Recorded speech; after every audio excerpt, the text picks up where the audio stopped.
Hard it is to do a PhD. एक ऐसा question जो मुझसे बार बार किया जाता है, स्पेशली वो स्टूडेंट्स जो इंटरनेशनल बैकग्राउंड होता है, जिनका वो ऐसी जगहों से आते हैं जहां पर बिल्कुल भी रिसर्च के बारे में कोई एक्सपीरियंस नहीं दिया जाता, कोई उनको नॉलेज या इन्फॉर्मेशन नहीं दी जाती। दो students get a little bit scared what a PhD process looks like, और क्या हम रिसर्च कर सकेंगे, क्या हम पीएचडी कर सकेंगे। काइंड ऑफ एक एंजाइटी, एक फियर होता है कि हम पीएचडी कर भी सकते हैं या नहीं। If you are one of those people who want to know what a PhD process looks like, एक PhD की जर्नी में आप क्या क्या एक्सपीरियंस करते हैं, कैसे आप अपनी PhD कंप्लीट करते हैं, क्या ऐसे मुकाम आते हैं, ऐसे पॉइंट्स आते हैं which feel like a failure, they are not failure but they feel like a failure or low key points in your research or in your PhD, or what are those points that actually become a big success for you। इन तमाम चीज़ों के बारे में मैं आपसे बात करूंगी इस एक वीडियो में, और आखिर में आपको मैं ये टिप्स बताऊंगी जो कि एक सक्सेसफुल पीएचडी की जर्नी को कंप्लीट करने के लिए बहुत ज़रूरी हैं। If you are new to my channel, then my name is Dr. Shmaila Iram. I'm currently working as a senior lecturer in the UK University. I'm also a program leader for MSc Data Science and Applied Artificial Intelligence. अगर आपको इस बारे में कोई भी information लेनी है कि if you want to come from any international country to UK for your master's degree, जो कि डेटा साइंस और आर्टिफिशियल इंटेलिजेंस के अलावा किसी भी और फील्ड में हो सकती है, if you have any questions related to that then you can ask me, because I have been linked with the academia since last 18 years and I have a lot of experience how the students that come from for a master's degree, for a PhD degree or for masters by research program, what kind of requirements are we expect from them। इसके अलावा मैं guide करती हूँ आप सबको for a fully funded PhD scholarships, even if you are coming from a non-technical background, then how you can secure your positions or your places in a PhD program which is in data science and applied artificial intelligence। इसके अलावा आपको मुझसे कुछ भी पूछना हो, please comment under the video and I will guide you। Let's come back to my original question that what a PhD process looks like। बहुत difficult होता है, क्या हम कर सकते हैं, क्या हम, अगर हमारा बिल्कुल भी रिसर्च का कोई बैकग्राउंड नहीं है, क्या हम कर सकते हैं या नहीं। Let me tell you, I came from a country like Pakistan where I did not have any experience of research, and if I am sitting here in front of you, it means that you can do it। The simplest, shortest answer is anyone can do it, but what it takes to do a PhD, वो मैं अब आपको बताती हूँ। सबसे पहली बात तो ये है कि PhD is different than your normal taught programs।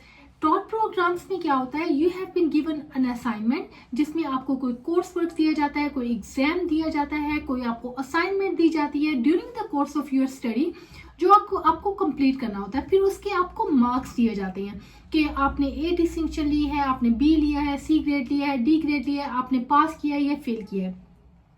इस तरह की कोई भी सिचुएशन पीएचडी के प्रोग्राम में नहीं होती। PhD is more about your self-dedication, your motivation, that how good you are to go deep down into a field of knowledge to find something that act as a contribution to the existing knowledge।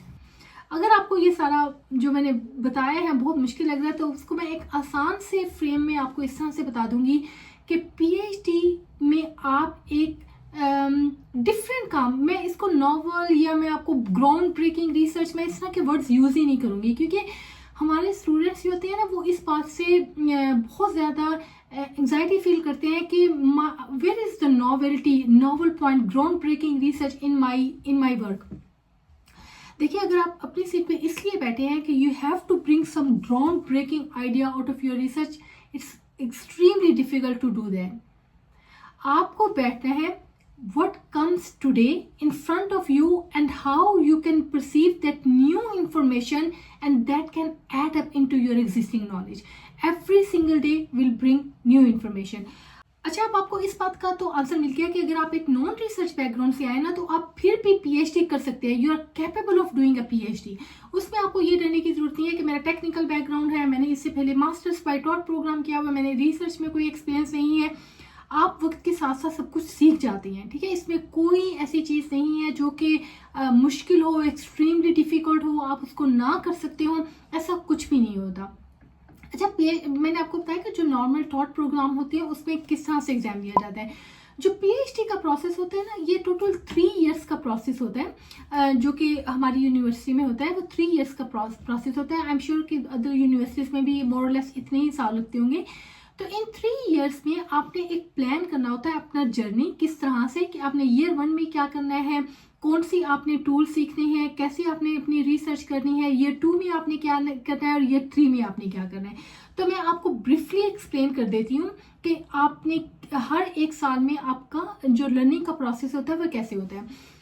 जो year 1 होता है ना, उसमें आपने ज़्यादातर अपना literature review करना होता है। मैं डोमेन टॉपिक की तरफ नहीं जाऊंगी। फॉर एग्जांपल चलिए मैं आपको ना अपनी पीएचडी की एग्जांपल दे देती हूँ कि मैंने जब पीएचडी की तो मेरा जो टॉपिक था ना, वो था early detection of neuro degenerative diseases using machine learning, artificial intelligence. ठीक है, तो अब क्या थी, मेरी जो अपनी फील्ड है वो है मशीन लर्निंग, आर्टिफिशियल इंटेलिजेंस, और मैंने अप्लाई किस में किया था, हेल्थ केयर डोमेन में।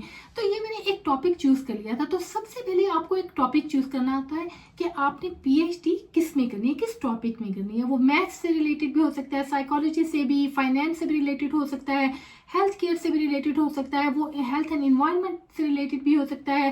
वो किसी भी टॉपिक, आप किसी भी एक डोमेन में जहां आप पीएचडी करना चाह रहे हैं, you have to think about which exactly area I am going to do my PhD.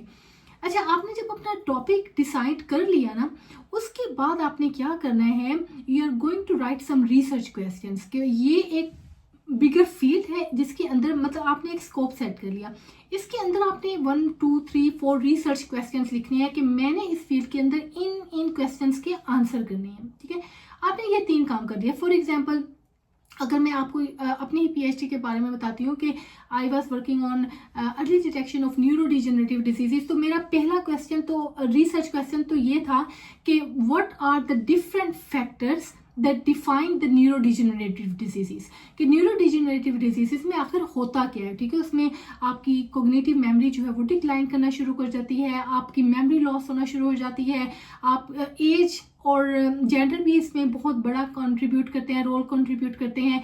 इसके अलावा जो है आपकी जो मेमोरी के अलावा आपकी जो गेट है, आपकी वॉकिंग पैटर्न है, वो भी डिस्टर्ब हो जाते हैं। तो these are the contributing factors towards a neurodegenerative disease. तो एक रिसर्च क्वेश्चन इसके ऊपर हो गया। सेकेंड रिसर्च क्वेश्चन में आपने ये देखना है कि how we can predict it earlier. Third research question में आप कोई और क्वेश्चन जो है वो डिफाइन करेंगे। इस तरह से आप अपनी रिसर्च से रिलेटेड 3 to 4 रिसर्च क्वेश्चंस लिख लेंगे। तो ईयर 1 जो होता है ना, उसमें आपने क्या करना होता है, उस एक जो आपका टॉपिक है उसमें आपने लिटरेचर रिव्यू करना होता है। That's a very extensive literature review. अब उसमें क्या होता है कि जब स्टूडेंट्स लिटरेचर रिव्यू करते हैं ना, जब एग्जिस्टिंग आर्टिकल्स को रीड करते हैं, उसमें जो नंबर 1 लो पॉइंट होता है ना, जहां पर आपको अपने सुपरवाइजर की हेल्प की जरूरत पड़ती है, वो ये होता है because everyone is doing, like most of the people in academia they are doing research, और वो पेपर पब्लिश कर रहे हैं, वो आर्टिकल्स लिख रहे हैं, वो कॉन्फ्रेंसेज में जा रहे हैं। तो there is a huge amount of knowledge, experience, information हर जगह अवेलेबल है। प्रॉब्लम तब आता है जब आप डीप डाउन डाइव तो कर जाती है, लेकिन आपको ये पता नहीं चलता कि अब मैंने इस नॉलेज को एक जगह पर किस तरह से समराइज करना है, कन्वर्ज करना है, जहां से फिर मुझे अपनी डोमेन, अपना रास्ता चुनना है। वो एक पॉइंट होता है जहां पर आपको अपने सुपरवाइजर की गाइडेंस की जरूरत पड़ती है, क्योंकि in this 3 years of time you can not just afford doing literature review all the time.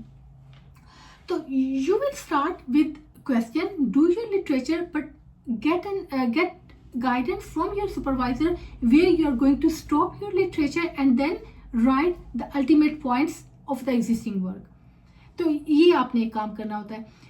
उसके साथ साथ आपको एक मेथडोलॉजी डिफाइन करनी होती है कि मैंने अपना जो लिटरेचर रिव्यू है वो करना कैसे है। डिस्क्रिप्टिव एनालिसिस करना है, मैंने अपना जो है वो कैसे किस तरह से डाटा जो है वो उसको कैप्चर करना है, एनालाइज किस तरह से करना है, प्रेजेंट किस तरह से करना है। आपने एक पूरी एक मेथडोलॉजी डिफाइन करनी होती है कि मैंने अपना सारा काम किस तरह से कंप्लीट करना होता है। ये 2 बेसिक मेन इंटीग्रल पार्ट होते हैं ईयर 1 के अंदर। इसमें आपका ज़्यादातर टाइम और फोकस इसके ऊपर होना चाहिए।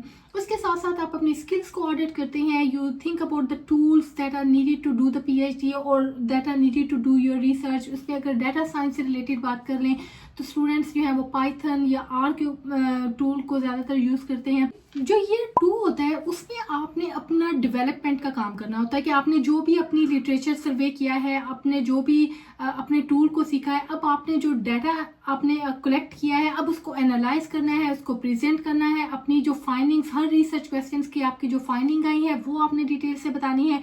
और फिर ईयर 3 स्टार्ट हो जाएगा। ईयर 1 और ईयर 2 से ईयर 3 तक जाने के लिए ना हर साल के एंड पे आपका एग्जाम होगा, जिसको हम कहते हैं PM1 PM2, जो कि आपकी प्रोग्रेस मॉनिटरिंग रिपोर्ट होती है जो आपने सबमिट करनी होती है। उसमें आपका एक वाइवा होगा और उस वाइवा के बाद आप जो है वो नेक्स्ट स्टेज में आप ट्रांजिट कर जाएंगे। तो ये इसका एक प्रोसेस होता है। तो अब देखिए इसमें जो आपके लो की पॉइंट्स होंगे वो मैंने बता दिया है कि लिटरेचर रिव्यू में आप बहुत ज़्यादा इस तरह से स्ट्रगल करेंगे कि आपको पता नहीं है कि इसको दोबारा मैंने किस तरह से एक पॉइंट पे लाके कन्वर्ज करना है। और दूसरी जो बात है वो उसमें ये होता है कि आप एक जो नॉवल आइडिया है उसको प्रोड्यूस करने में आपको लगता है कि I don't know if this is good enough, तो उसमें आपका जो सुपरवाइजर है वो आपको सपोर्ट करता है। You do not have to do a ground breaking research.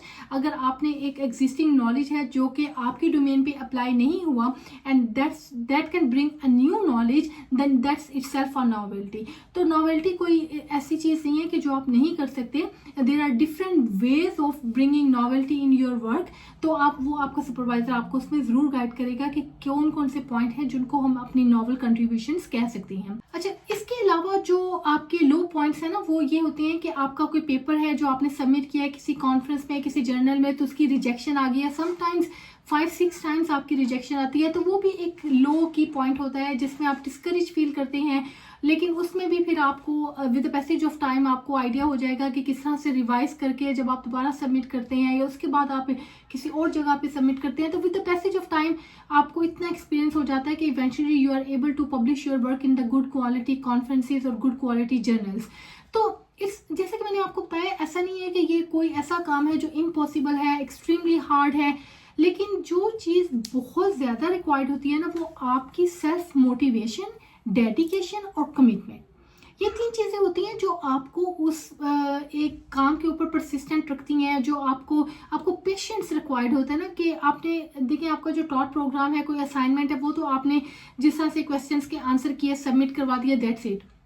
Research basically एक on going knowledge and understanding होता है जो आपने डेवलप करना होता है with the passage of time. तो उसमें आपको कंसिस्टेंट रहना, आपको पेशेंट रहना, आपको आपकी कमिटमेंट का होना, इन एट्रीब्यूट्स का होना ज़्यादा मैटर करता है as compare to taught program, जिसमें आप बैठते हैं अपना कोई टेक्निकल क्वेश्चन सॉल्व करते हैं और सबमिट करवा देते हैं।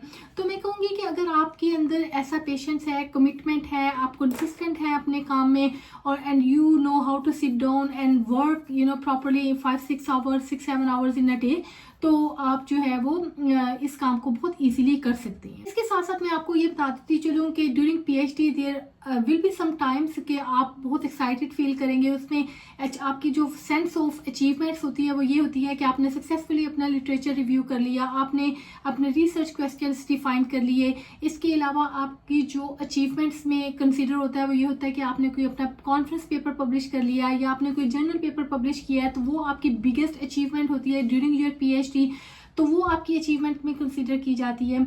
इसके अलावा अगर ड्यूरिंग दिस टाइम आपने न्यू कोलैबोरेशन डिफाइन की है, किसी और के साथ मिलकर कोई काम किया, that itself is an achievement, that you are good in making a collaboration with other colleagues, तो वो भी आपकी एक अचीवमेंट कंसीडर की जाएगी।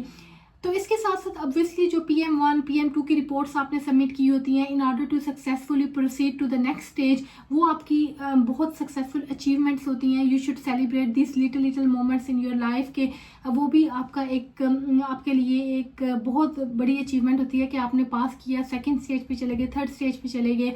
और इसके अलावा the biggest achievement is that you get the title of doctor with your name, and that it self is a very big achievement. और आपको इससे बहुत एक काइंड ऑफ कॉन्फिडेंस आपका बूस्ट होता है और आपको एक सेंस ऑफ अचीवमेंट मिलती है कि now you are a doctor of philosophy in a particular field, जिसमें आप ना सिर्फ आपने न्यू नॉलेज प्रोड्यूस किया है बल्कि आपने पेपर पब्लिश किए हैं, न्यू कोलैबोरेशंस डिफाइन किए हैं। तो all these things together brings a sense of achievement in your life.